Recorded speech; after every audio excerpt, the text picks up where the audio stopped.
Ah. Yalla, Boker Tov, Chag Chanukah Sameach, Beshuot Venechamot, en ce lundi 11. Lundi 11 du mois de décembre.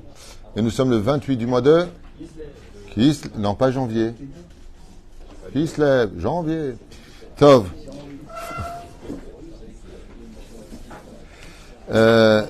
Le chiour de ce matin, Bezrat Hashem, je remercie d'acheter. Voilà. Acheté par Moshe Levi à Yakar Bracha Rezacha Ba'atzlacha pour l'anniversaire de sa merveilleuse épouse adorée. C'est beau. Apparemment, il vient de se marier. Non, c'est la blague.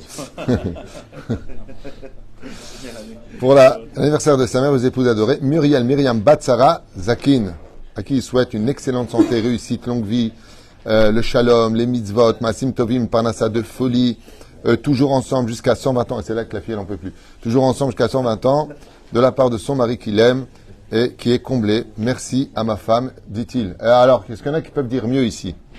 Hein? Voilà, vous dites qu'il n'y a pas de couple heureux. Voilà. Il veut se racheter. J'aime bien les commentaires. À mon avis, il veut se racheter. En tout cas, Yom Houledet Sameach, tout le kavod de monsieur Moshe Levi, d'offrir un shiur pour votre épouse, Bezrat Hashem. Shiniske, mettre les shrina, comme la Gemara l'a dit dans Sata Yudzaïn, Zouk Shezacha Shrina Shruya Benehem. Quand un couple il a le mérite de vivre dans le respect mutuel, eh bien la shrina réside parmi eux, une maison remplie de chesed. Baruch Hashem, c'est ce qu'il faut, rempli de alpi alacha, comme ça il n'y a pas de dispute. Hein. Ce qui est permis est permis, ce qui est interdit est interdit. Et si tu n'es pas content, tu vas au kotel. Tu vois, comme ça tu es tranquille, avec des livrets Torah à table, remplis de bons souvenirs, hein, des moments figés d'éternité, de belles choses. La pureté familiale pour avoir envie de se refréquenter le plus vite possible. Vous avez remarqué que les mecs, dès que la femme elle dit qu'elle est nida, on est un petit peu dur avec elle, et dès qu'elle annonce que demain ou après-demain elle va au mikvé, on est vous avez remarqué ça un petit peu. On est tous un petit peu. Non, le mec il me fait en face, non pas du tout, moi, non. On parle pas de toi, on parle des gens normaux. On évitera vos commentaires. Voilà, donc en tout cas, franchement, je pense qu'on a assez d'ennemis autour de nous pour se faire la guerre soi-même à la maison. Enfin, c'est ce que je pense. Surtout avec cette génération très très particulière où les enfants, comme encore hier soir, j'étais au téléphone avec des parents qui souffraient énormément de la conduite des enfants, du comportement des enfants. C'est vraiment pas évident du tout ce que l'on vit. Et Ratson, que la Géoula vient vite, puisque c'était prévu dans la Gemara, et que Eliyahu rapportera le cœur des enfants à ceux des parents, où il y a un total illogisme entre la pensée des uns et la pensée des autres. C'est-à-dire qu'on a tellement persuadé tous d'avoir raison de notre côté à nous, que chacun reste sur ses positions, sans tenir compte peut-être de l'objectivité du Hémet, celui tout simplement de la compassion. Enfin bon, c'est un sujet pour lui-même.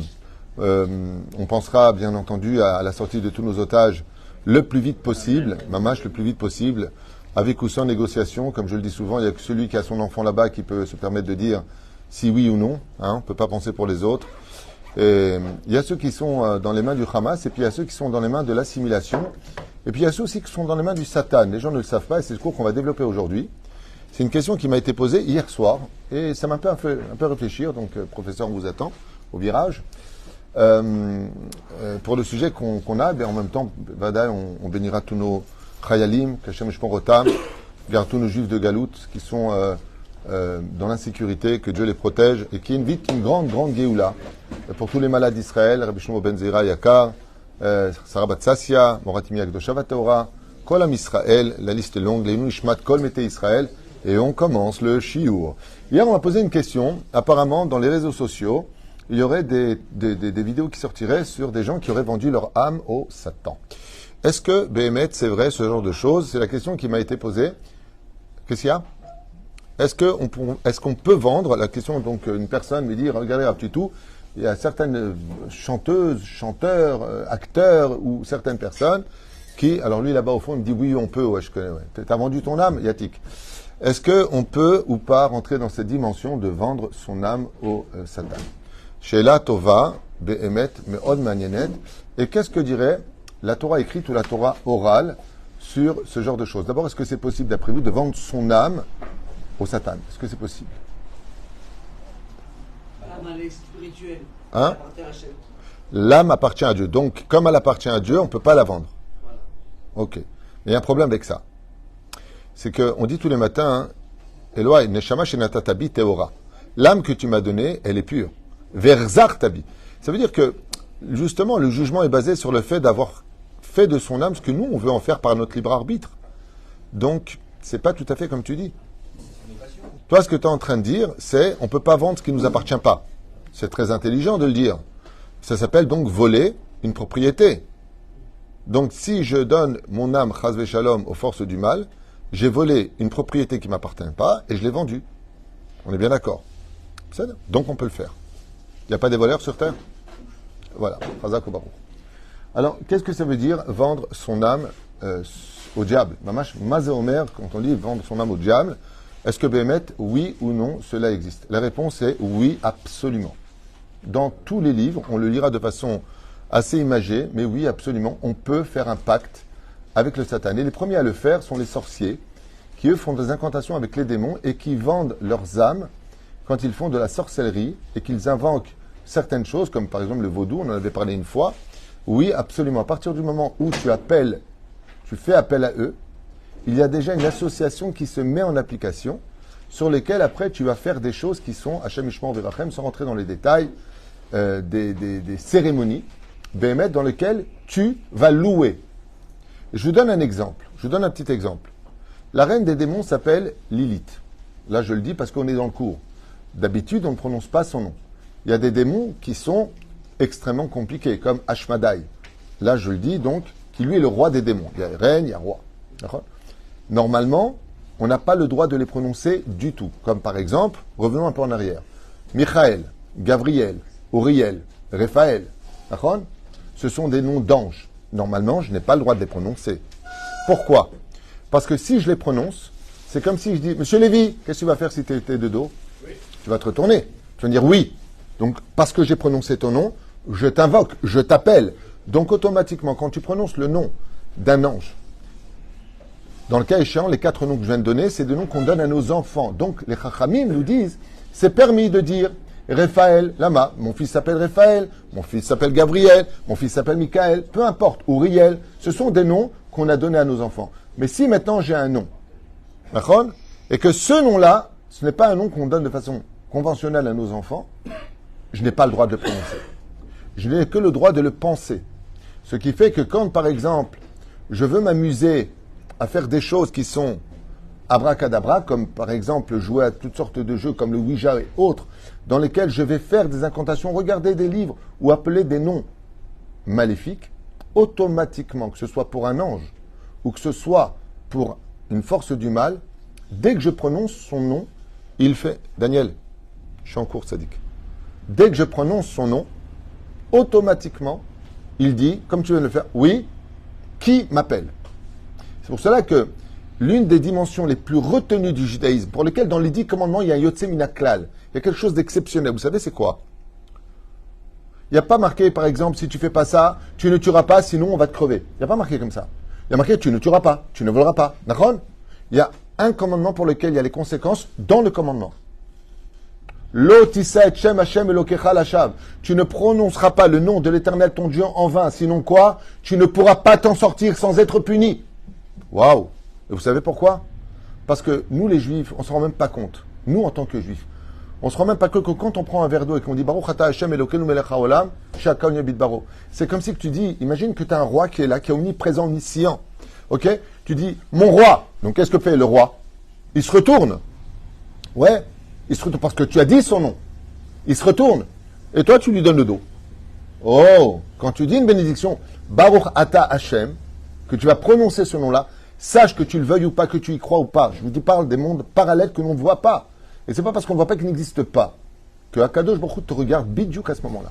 Dès que tu dis Hachem, et c'est pour ça que pour ne pas qu'il se retourne, c'est qu'on va dire Hachem, Adobai. Mais si je dis Ado, plus loin, Naï, je provoque automatiquement son regard sur moi. C'est pour ça que quand Dieu est effacé, il dit tu m'invoqueras et Aster Astir Panaï, et je te donnerai le dos. Vous savez pourquoi Dieu nous dit je te donnerai le dos? Pour te dire que toute la journée, il te regarde. Qui est né Hachem, les yeux d'Hachem sont sur toi du matin au soir, il te regarde. Et dès que tu l'invoques, il te dit oui. C'est pour ça que c'est très important pour nous d'être très vigilants dans la prononciation. À un tel point que la Gemara nous dit dans Baba Metzia Nunchet Amud Bet, Amechanet Chavero, celui qui donne un surnom à son prochain. Il appelle Zablata, espèce de Hmar, alors que son nom c'est tout simplement Mordechai, c'est Yaakov, et il va lui changer son nom de façon péjorative. Il descendra au Gehinam et ne remontera plus, dit la Gemara. Ma? Pourquoi? Il dit parce que là tu viens de falsifier le regard de ton prochain qui est à l'image de Dieu. Tu n'as pas le droit de dénigrer le nom d'une personne. Dis-moi la savate. Tu dis comme ça à quelqu'un, c'est pire qu'une humiliation. Yored Gehinam, la Gemara nous dit, et remonte pas. Lama. Parce que le fait de prononcer un nom, c'est l'essence même du corps pour lequel cette personne se retourne sur toi. Vous voyez, quand une personne est décédée, qu'est-ce qui reste? Une seule chose, son nom. Et la reine, toutes les personnes qui font des pactes avec la Gdusha, toute la journée, comme c'est marqué pour la paracha de Yosef, qu'est-ce qu'il dit Rashi? Pourquoi est-ce que Yosef Hatzadik il réussissait tout? Ki Shem Hashem Shagour Bepiv. Vous vous rendez compte ce qu'il dit Rashi? Toute la journée, le nom de Dieu était sur sa bouche. Baruch Hashem, si Dieu il veut, avec l'aide d'Hachem, Hachem, Hachem. Qu'est-ce qu'il a provoqué? Étant donné qu'il ne faisait pas un demi-pas sans rappeler Hachem, il avait constamment Hachem qui était en train de le regarder. Il disait, oui Yosef, oui Yosef, oui Yosef, qu'est-ce que tu veux? Qu'est-ce que tu veux? Qu'est-ce que tu veux? Et c'est pour cela que si tu appelles Hachem et que Dieu te regarde, vous savez c'est quoi le salaire? C'est que les yeux des autres ne peuvent pas t'atteindre. C'est pour ça que les lettres de Be'ezrat Hachem, Bet Ain He, c'est les initiales de Bli Ain Hara. Car quand Dieu te regarde, c'est les yeux des autres qui partent. Mais quand tu vis sans Dieu, ce sont les yeux des autres qui te regardent. Et c'est eux qui t'observent parce que tu parles que de toi. Et moi j'ai acheté, et moi je possède. C'est homme et tapé, tais-toi. Parce que les yeux sont un langage énergétique, positif ou négatif. Comme le dit la Gemara dans Maseret Avot. Là-bas on nous raconte que Rabban Yochanan ben Zakkai avait 5 talmidim. Et qu'est-ce qu'il dit Rabbi Eliezer? Aïn Tova, quelle est la plus belle des choses qu'on puisse trouver? Un bon œil. Et la pire des choses, un mauvais œil. Donc si tu veux Hachem avec toi, si tu veux que les yeux d'Hachem t'illuminent, alors il faut que tu l'appelles. Tout comme vous avez un salaire extraordinaire pour chaque chose que vous allez faire. Vous achetez un nouveau vêtement, Baruch Ata Hachem Elokeinu Melech HaOlam Shehayanu Vekiyemanu Vehigianu Lazemanazeh. Tu viens de prononcer le nom d'Hachem. Hachem, il te bénit pour ce vêtement parce que tu n'es pas sans lui. Alors tout comme Zeh Keneged Zeh Hachem, maintenant vous allez comprendre, étant donné que tout ce qu'a fait Hachem à droite, il existe aussi à gauche. Donc quand tu viens et que tu dis des choses qu'il ne faut surtout pas dire, et je vous affirme une chose, je vous donne un exemple des plus communs. Vous savez combien de gens vendent leurs âmes au diable? Les personnes qui sont colériques. Vous savez combien de fois ils se vendent par jour au diable? Le Zohar HaKadosh nous dit quand quelqu'un se met en colère, la shrina fuit la maison, et qui vient? Le Satan, il vient. Les murs s'imprègnent de cette colère. Ce qui fait qu'une personne qui est invitée, il arrive là-bas, il peut très mal parler à sa femme. Pas parce que il est mauvais, parce que comme les murs ont des oreilles, les murs ont aussi des bouches.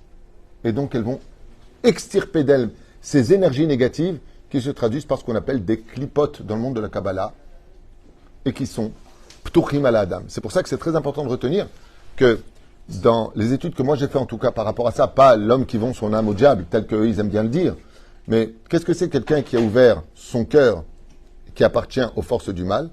Et où est-ce qu'on le dit qu'on peut vendre son âme au diable tous les jours, matin et soir? Vous êtes au courant bien sûr. Matin et soir. Oui, dans le schéma, qu'est-ce qu'on dit? Dans le schéma Israël. Vous ne suivrez pas d'autres dieux, n'allez pas avec eux. Mashma, tous les jours, Midoraïta, on le dit. Velotilchua hare Elokim acherim, ne suivez pas d'autres forces. Mashma mikan, que tu peux te vendre à eux. Et qu'est-ce que ça signifie techniquement, se vendre à eux?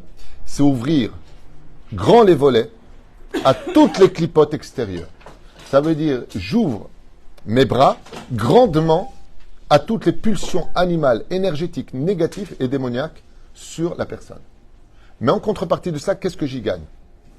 La réponse est simple, vous l'avez dans la paracha, justement, de Toldot, noir sur blanc. Esav vient de se battre avec Nimrod. Il lui prend le vêtement, le fameux vêtement qui ordonnait aux animaux un respect et une retenue. Ok? Qu'est-ce qu'il fait? Il vient voir son frère et lui dit, qu'est-ce que tu fais? Il lui dit, je porte le deuil. Donc j'appelle le nom d'Hachem parce que Avram vient de décéder. Et il lui dit, mais qu'est-ce que tu as cuisiné? Il lui dit, j'ai cuisiné des lentilles. Mida Adom ha Adom Azeh. Et qu'est-ce que fait Esav? Il vend son droit d'aînesse. Donc regardez ce qui se passe. Il vend son droit d'aînesse. Et avec ça, qu'est-ce qu'il vend? Son Olam Haba, sa place à Marat Marpella, son droit de Bechor, c'est-à-dire d'héritage, il a tout vendu. Mais qu'est-ce qu'il gagne en retour? Il devient roi de Séhir. Il devient roi. Et il a avec lui, comme le dit le Ben Ishraï, à propos de la Gemara dans Masechet Shabbat, de Daf Kuf Yutchet Amoud Aleph, dans son livre Ben Yoyada. Qu'est-ce qu'il dit le Ben Ishraï? Il dit, il est venu avec les 400 soldats. Qui sont ces 400 soldats? Exactement. Arba Me'ot de Sitra Achara. Il y a 400 forces du mal. Il est venu avec les 400. Ça veut dire quoi? Il a vendu son âme au diable. Qu'est-ce qu'il a gagné en retour? D'ailleurs, 400, c'est Ra, Aïn. Gematria, 400. Comme ça dit Ben Ishraï. Ra, Aïn. Mauvais œil. Pourquoi mauvais œil? Parce que Dieu ne regarde plus. La pire chose qui puisse nous arriver au monde, c'est de perdre Dieu de vue. Parce qu'en réalité, Dieu, dès que tu fais tchouva, il te regarde. Sinon, tu lui donnes le dos. Qu'est-ce qu'il va faire? Faire le monde de ton cœur? T'es perdant. Tu ne veux pas me regarder, dit Hachem. T'es perdant. C'est pour ça qu'il y a une mise d'ailleurs de regarder les lumières de Hanouka. La Hanouka, quand on regarde les lumières, vous avez remarqué que la flamme ressemble à un membre. Vous avez remarqué? À quoi ressemble la flamme? À l'œil. Quand vous voyez une flamme, ça ressemble du tout à un œil, mais qui par contre te regarde de face. Elle n'est pas allongée, cette flamme. Elle te regarde pour te dire quelque chose, il est toujours debout face à toi. La Hamida, on se tient debout. Dieu, il te voit. Comme les gens disent, Dieu m'a abandonné, il n'a plus rien à faire de moi. C'est le contraire. C'est toi qui l'as perdu de vue. Dieu ne t'a jamais perdu de vue parce qu'il a besoin de toi pour que tu réussisses ta vie et que tu retrouves les prinat mabat ainaim, ce qu'on appelle avec les yeux. C'est pour ça que la Géoula viendra par les membres qu'on appelle les yeux. Tant qu'on n'aura pas protégé nos yeux, il n'y a pas de Géoula. Chez Nehemar, ki aïn, be'aïn, ir'u b'shevachem Sion. Quand ton œil sera dans mon œil, tu verras le retour de Sion. Et la reine, qu'est-ce qu'il fait Esav? Je finis avec ça avant de te donner, parce que je vois que vous avez des questions. Une chose très très importante et judicieuse, c'est tout simplement que Esav, il a tout. Il n'a pas la maladie, il est puissant, tout le monde le craint. Quand il fait un concert, il y a 100 000 personnes, il gagne 1 tonne d'oseille, mais de l'autre côté, il va plonger dans la drogue, dans la débauche sexuelle, dans la vulgarité, dans des signes, dans des sectes, dans des cérémonies. Hachem Ishmor Virachem. Ils deviennent des épaves, sachez-le. Ils deviennent. Il y a très très longtemps, j'ai parlé avec une personne qui était du Maroc, un musulman, qui m'a raconté que dans les trucs qu'ils font, avec les pâtes de poulet, les machins, les trucs, les chouettes, il m'a dit, sache une chose, on devient des esclaves. On gagne bien notre vie, hein. On prend 2 000 euros, 3 000 euros pour. On va faire partir telle fille, on va faire venir tel garçon, Ils font des choses. Mais de l'autre côté, tu deviens esclave, tu n'es plus libre de rien. Tu travailles que pour eux. Le Zohar HaKadosh nous apprend quelque chose de plus grave. C'est qu'après ta mort, tu leur appartiens aussi. Si tu vends ton âme, quel avantage tu as de vendre ton âme? Quand il a pris la marmite de lentilles Esav, qu'est-ce qu'il a marqué? Il l'a avalée pour se rassasier. Le Satan, il te dit, c'est très simple. Regarde dans le judaïsme comment ça se passe quand tu es avec Dieu. D'accord? Schar mitzvah hay al maleka. Il n'y a pas de salaire dans ce monde pour les mitzvot. C'est vrai qu'au niveau du judaïsme, ça fait un peu les boules.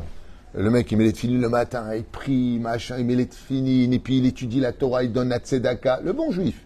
Shomer Brit Mila, Shomer Enaïm, même sa belle-mère, il a gardé, il a tout gardé. Il est magnifique. Ok?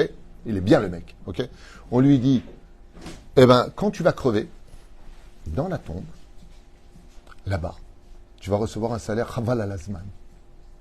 Le Satan, il te dit, oh, buvons, mangeons, dansons, car demain, nous mourrons. Le Satan, il te donne le salaire maintenant. La Torah, elle te donne le salaire après. Entre maintenant et après, qu'est-ce qui est plus aguichant? Qu'est-ce qui est plus attirant? Maintenant, le Satan, il te donne toujours le salaire maintenant. Regardez simplement des choses simples de la vie. Quel est le jour dans le monde entier où on gagne le plus d'argent quand on a une boutique? Le Shabbat. Quel est le jour où il faut fermer? Le Shabbat. Pourquoi tu fais ça? Et pourquoi tu fais ça? Le Shabbat, là, qu'est-ce que tu fais? Tu ne la fais pas la semaine. Et Dieu, il te dit, non, Shabbat, c'est la source de bénédiction. Le mec, il a sa boutique, il ferme, c'est le seul qui est fermé. Tous les autres travaillent à bloc. On lui dit, ouais, mais ils ont beaucoup d'oseille, mais ils n'ont pas la bracha. En attendant, ils sont partis en vacances. Moi, j'ai plein de dettes, je fais quoi? On dit Chazak ou Baruch. Alors, bien sûr que tôt ou tard, il y aura un salaire sur terre qui va s'infiltrer parce que Dieu va donner les kélim, les éléments pour te relever. Mais Bevadaï, qu'on peut vendre son âme au diable, tout simplement en se laissant écoutez bien, je vous donne la liste. Aller à ses pulsions, Une personne qui dit, écoute, moi je suis nerveux, je suis né comme ça, moi je suis menteur, je suis né comme ça, qui baisse les bras dans son combat, c'est une personne qui s'est mise dans les mains des forces du mal. Quelqu'un de vulgaire qui se laisse aller à ses pulsions animales, c'est quelqu'un qui a laissé son âme dans les mains du Satan. Vadaï Sheken. Une personne qui refuse de faire teshuva, c'est une personne qui a signé avec les forces du mal, même de façon des fois inconsciente. Et il y a ceux qui vont vraiment le faire, duquel on veut dire, maintenant, tu veux de la réussite, tu veux écrire une chanson bidon et que ça va faire un buzz incroyable, que tout le monde va... Pachout meod. Pachout meod. C'est pour ça que la Gemara nous dit, aussi bien dans Sanhedrin que je crois aussi dans Dazara, que l'ami de Dieu, c'est celui qui a ses yeux pour lui. Donc vous avez compris combien le Yetzer Hara, qu'est-ce qu'il veut le plus de chez nous? Les yeux. Parce que dès qu'il a attrapé les yeux, il a attrapé tout le reste. D'accord? C'est pour ça qu'on est toute la journée dans les portables, au lieu d'étudier la Torah. Toute la journée, nos yeux sont sur les portables. Au lieu d'étudier la Torah, donner les yeux dans la lumière de la Torah, de façon très très très fine, de façon très succincte, le Satan il va t'emmener d'émission en émission, de film en film, à écart que tes yeux m'appartiennent. Avec toutes sortes d'injections de tout mal éminé M, à un tel point que ta vie est passée par des chemins que tu as complètement raté de voir. La Gdusha de la Torah. Ce qu'on appelle d'ailleurs, c'est quoi le Olam Haba? Ne'ene miziv hashechina. C'est de voir Dieu dans le Olam Haba. C'est-à-dire de voir l'émanation divine. Parce que Dieu ne peut pas le voir dans l'absolu. Ken, c'est quoi ta question? Non, je sais pas la question, mais je pense qu'il faut dire c'est quoi le diable en fait. Parce que des fois on a l'impression que, en tout cas les goïms, 3 milliards de personnes sur Terre, pensent que c'est un rival de Dieu. Non, le Satan, c'est pas un rival de Dieu, c'est un bouffon de Dieu, c'est un ange. C'est un ange réel qui a été créé, qui s'appelle le Satan. Il a plusieurs noms, on l'appelle le Yetzer Hara, on l'appelle le Menouva. La Gemara nous donne une liste, deux Gemarot d'ailleurs, nous donne la liste de ses noms. Il a la Malachma Mavet, on l'appelle l'ange de la mort. Il a plusieurs noms, mais il est en haut de la chaîne, c'est-à-dire qu'il est vraiment roi. Dieu a fait de lui, tout comme Matat, plus loin, trône, est un roi, c'est-à-dire il est ministre. On va dire ça comme ça, on va appeler ça des ministres, pas des rois, ce sont des ministres. Et lui, c'est le ministre du libre arbitre. Ça veut dire que le meilleur ami qu'un homme puisse avoir dans sa vie, le meilleur de tous, c'est le Yetzer Hara. Comme Rabbi Yehoshua ben Levi qui étudiait avec le Yetzer Hara. Mais à la condition où il a fait faire Teshuvah au Yetzer Hara. Parce qu'on peut faire Teshuvah à notre Yetzer Hara. Ça veut dire que notre Yetzer Hara peut devenir ton meilleur ami si tu l'as mis en laisse. En fin de compte, vous avez compris un petit peu l'idée. Le Yetzer Hara, tu arrives à le vaincre, il te bénit. Il te dit, le Kra Ochimcha Yaakov, Kim Israël Shemecha. Le Yetzer Hara, il peut te bénir en disant, maintenant tu montes de degré. Mais si c'est lui qui te met en laisse, tu deviendras un toutou au doigt et à l'œil. Il te chahitoura exactement là où il faut pour t'emmener là où il veut et que tu perdes toutes les données de la Gdusha. En d'autres termes, nous, on doit fermer notre cœur aux forces du mal et ouvrir notre cœur droit aux forces du bien. Lui, ce qu'il veut, c'est tout le cœur. C'est tout le cœur. Lui veut que même le bien que tu fais lui appartienne. C'est-à-dire on peut servir le mal au nom du bien aussi. C'est pour ça que la Gemara nous dit dans Sanhedrin, le Yetzer Hara, il vient ou habillé en chassid ou en rachat. Il peut venir aussi en chassid. Au nom de la Torah, je peux tuer plein de gens. Au nom de la Torah, je peux redonner la vie à tout le monde. Sama haïm, sama mavet. Faire très attention à ces dimensions-là. Mais à partir du moment où on rentre maintenant dans le domaine du showbiz, est-ce que oui ou non, comme il m'a posé cette question, est-ce que ça existe vraiment? Réponse, oui, absolument. Des gens peuvent, bon, c'est des incantations à faire, avec leur sang signé et dire que leur âme, enfin s'ils en ont encore une, Béhémet, ils la donnent. Et c'est pour cela qu'ils seront constamment dans l'incantation à chanter des chansons en l'honneur du Satan ou de tout ce que vous voulez. Des chansons qui iront dans ce sens avec des musiques de trance. Des musiques de trance, c'est-à-dire des musiques où ton âme se retrouve balancée entre le monde parallèle et le monde du corps. Et pourquoi c'est important ce système-là? Parce que dès que tu sors dans cette finesse très très fine de ces deux mondes parallèles, eh bien, tu peux voir des choses. Hachem Ishmor Ve'irachem. C'est pas encore définitive. Hein? C'est pas qu'elle est définitive. Alors, pour les non-juifs, oui, elle peut être définitive. Ce qu'il faut savoir, c'est que même si toi, pas toi, si la personne qui a vendu son âme, elle fait tchouva, il lui faudra l'aide de beaucoup de rabbanim pour que ça puisse s'arranger. Il faut beaucoup de mikvé, il faut beaucoup pleurer, il faut aller sur la tombe des tzadikim. Pourquoi? Parce qu'une fois que tu leur appartiens, eux, ils ne te laissent pas tomber. Alors l'ami, c'est comme la mafia. J'ai souvent comparé les forces du mal à la mafia. Elle te laisse pas tranquille. Elle te laisse pas tranquille. À partir du moment où elles t'ont attrapé, parce que eux, ce qui se passe, c'est qu'ils sont jaloux du monde dans lequel on vit, et particulièrement jaloux des Juifs. Les forces du mal sont très jaloux des Juifs, pas à cause de l'argent ou autre chose, hein, à cause de la richesse spirituelle, c'est-à-dire des mitzvot que nous faisons. Les Shindalet, ils adorent sentir les mitzvot que nous faisons. C'est pour ça qu'on fait le Télim 91, qui veut dire Tse, Yoshev et Seter Elyon, pour faire une barrière spirituelle entre eux et nous, parce qu'ils veulent, comme un chien qui sent le sucre. Il veut lécher le sucre. De cette façon-là, ce sont des choses qui sont un petit peu ésotériques. Je pourrais aller beaucoup plus loin dans mes explications, mais je ne sais pas qui regarde ou qui ne regarde pas. Donc je préfère rester dans le pshat, on va dire premier niveau de compréhension. Mais oui, on peut tout à fait faire ce genre de choses. Alors on a expliqué qu'au niveau des midot, si je ne travaille pas, je peux vendre. Oui, je ne peux pas la vendre. Mon âme est possédée par cela. C'est-à-dire, on est tous quelque part un peu possédés par notre Yetzerara. Je ne supporte pas, je ne tolère pas, il n'y a que du je. D'accord ? C'est ce qu'on appelle les pulsions animales qui se développent. Là, on n'a pas vendu son âme.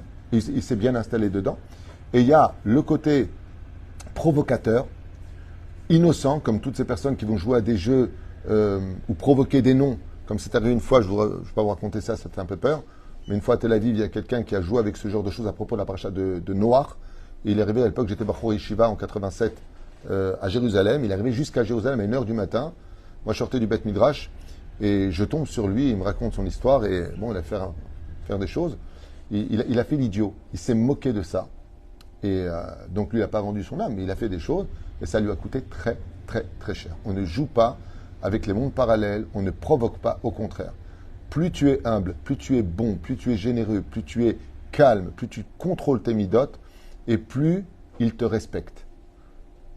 C'est ce combat que nous avons. Le problème qu'il y a, c'est que notre Yetzirah, il n'a pas besoin de le chercher, il est déjà en nous. Il est du côté gauche du cœur. Yetzirah Tov est du côté droit du cœur. C'est à toi de développer qui tu veux développer. C'est pour ça que la Torah, en fin de compte, c'est vraiment un livre qu'on pourrait le code du bonheur. C'est le code du bonheur. C'est celui qui t'amène à rester toujours sous le contrôle de ce que tu dois être au milieu de ta forme.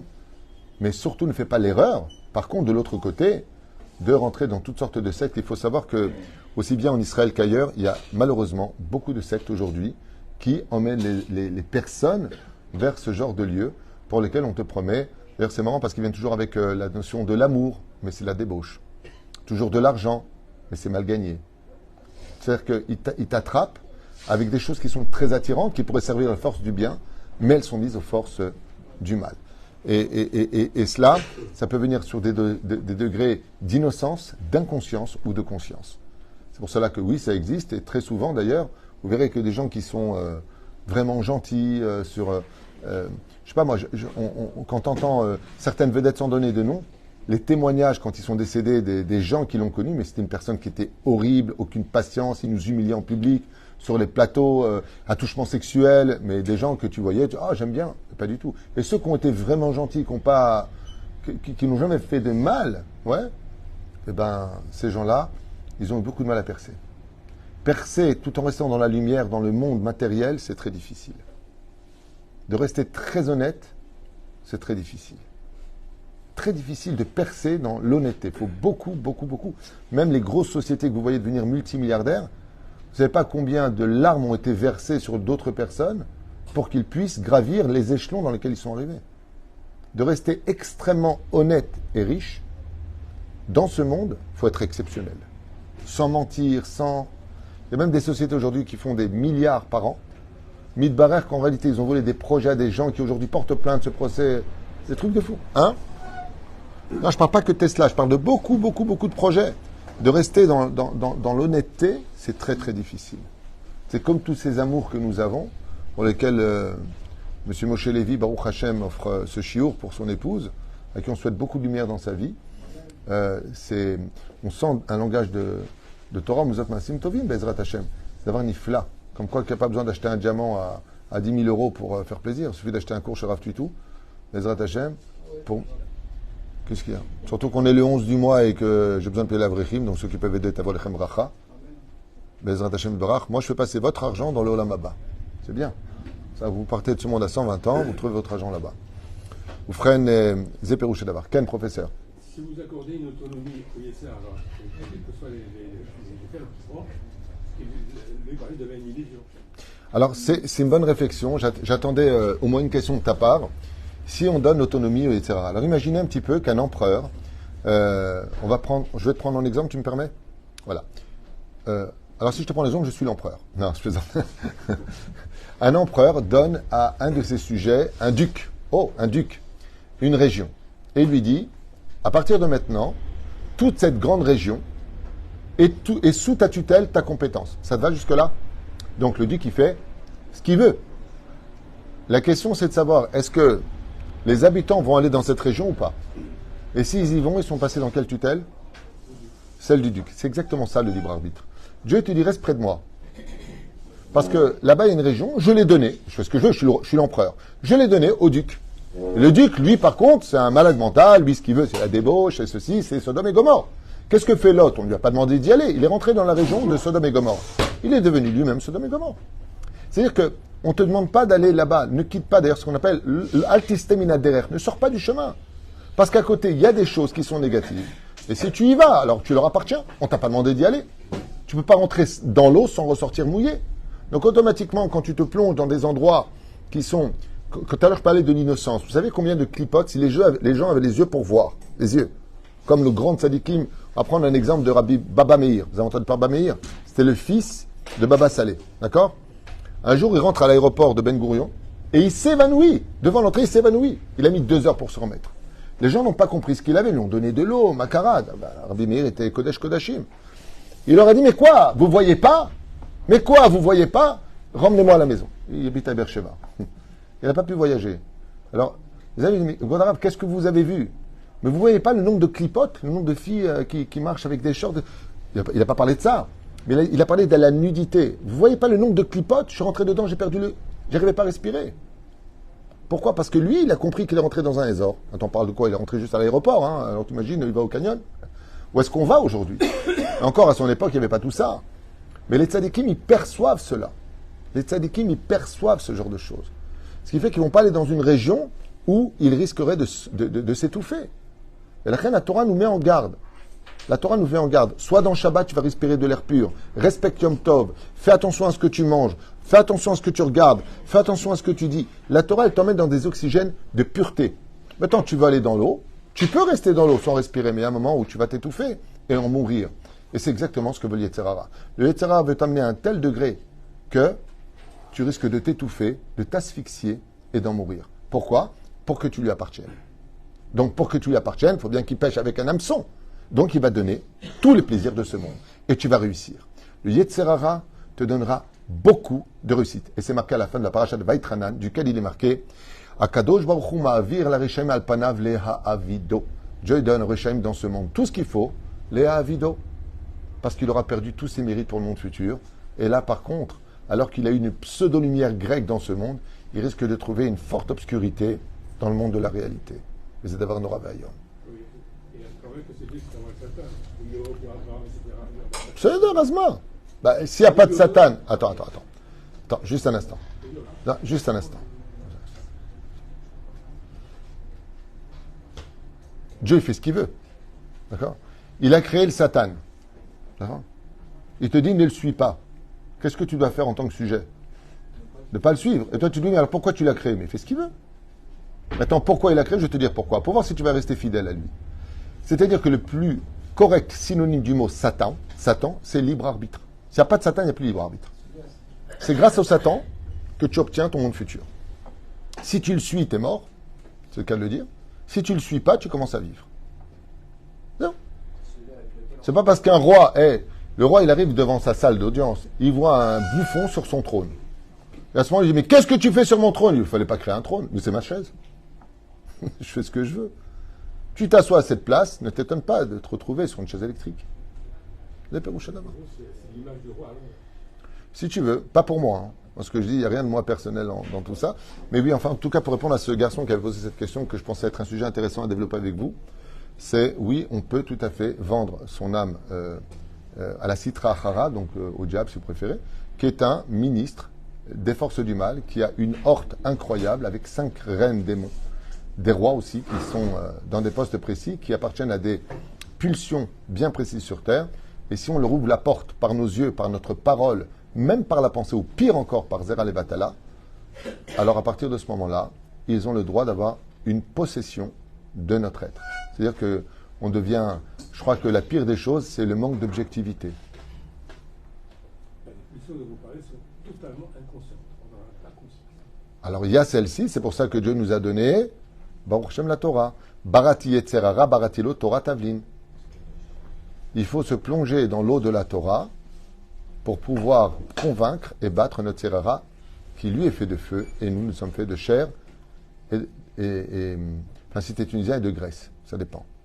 Chair et graisse, quoi. Enfin, voilà. C'était une petite parenthèse, une question qui avait été posée à ce propos et je voulais partager avec vous. Donc ne soyez surtout pas jaloux de ces vedettes, de ces acteurs, de ces grands chanteurs qui percent et qui font des millions et qui ont. Mamache, il n'y a vraiment pas à être de quoi jaloux. Mieux vaut une petite pièce d'or que 10 grandes pièces de chocolat recouvertes de papier d'or. C'est juste du chocolat, c'est des fausses pièces, c'est du faux bonheur. Et là, vous voyez, ils sont tout le temps en train de divorcer, tout le temps en train de ceci. Quand ils viennent quelque part, il faut qu'ils se louent tout l'étage de l'Hilton. Je ne sais pas pourquoi faire. Tout l'étage de l'Hilton. Il y en a même quand ils viennent, il faut que tout soit recouvert d'or. Il faut que tout soit passé à l'eau de Javel. Ils sont prisonniers d'un système. Quand tu entends ce qui se passe, tu dis, mais ils sont fous les gens. Mais ils sont fous les gens. Moi, je sais pas, je serais chanteur par exemple. Je viens dans ma suite de l'Hilton. Ce que je veux dans le même couloir, ce sont toutes les personnes qui viennent travailler avec moi. Je veux qu'ils soient avec moi. C'est un travail d'équipe. C'est un travail d'équipe. Non, tout l'étage, il est que pour moi. Je ne veux personne autour. D'abord, excuse-moi de te le dire, mais si tu manges des faillots, tu pètes, et si tu bois du coca, tu rotes. Hein. Je veux dire, t'es humain. Hein. Faut pas non plus... à Kol Besed, et prendre une belle suite. Mais non, c'est de la folie. C'est de l'argent dépensé dans la folie. C'est des gens qui se refont même des dents en or. Il y en a même qui, c'est pareil, se font des cheveux en or, j'ai entendu. Des cheveux en or. Avec des tatouages partout. Imagine, il plonge dans l'eau et il dit mince et il coule. Il a oublié qu'il était plein de matière lourde. Où est-ce que va le monde? Moi, il y a une personne, franchement, je vous dis vraiment, hein, il y a un non-juif que je ne connais pas du tout, je l'ai beaucoup apprécié. Il y a plusieurs années de ça à Paris, j'étais chez ma sœur à l'époque, et il parlait du loto qui avait été gagné, et je pense que c'était, je me rappelle plus, mais c'était une très grosse somme de loto. Et la personne n'a pas eu de problème de dire qu'elle était en Haute-Savoie. Et le journaliste lui dit « Qu'est-ce que vous allez acheter maintenant que vous avez gagné le loto ?» Il a dit « Une Renault 5. J'ai toujours rêvé d'être dans une Renault 5. » Alors, c'est vrai que ça fait rire. Il y en a qui vont s'acheter 10 Cadillac et quoi, la Lamborghini Countach et quoi la Audi, machin. Vous savez pas, moi ce que j'en conclus, c'est toujours la même chose. Qu'est-ce que c'est compliqué d'être simple? C'est vraiment devenu très dur pour être quelqu'un de simple. On mange pas avec deux fourchettes. Yalla. Et ratson que ce genre d'études nous fasse comprendre qu'on a intérêt à rester dans les lumières de Hanouka, dans les lumières de la vie et dans les lumières des bons anniversaires, puisque la plus belle flamme qui brûle dans le cœur d'une personne, c'est l'amour qu'il porte à l'autre. Kol tov velitraot.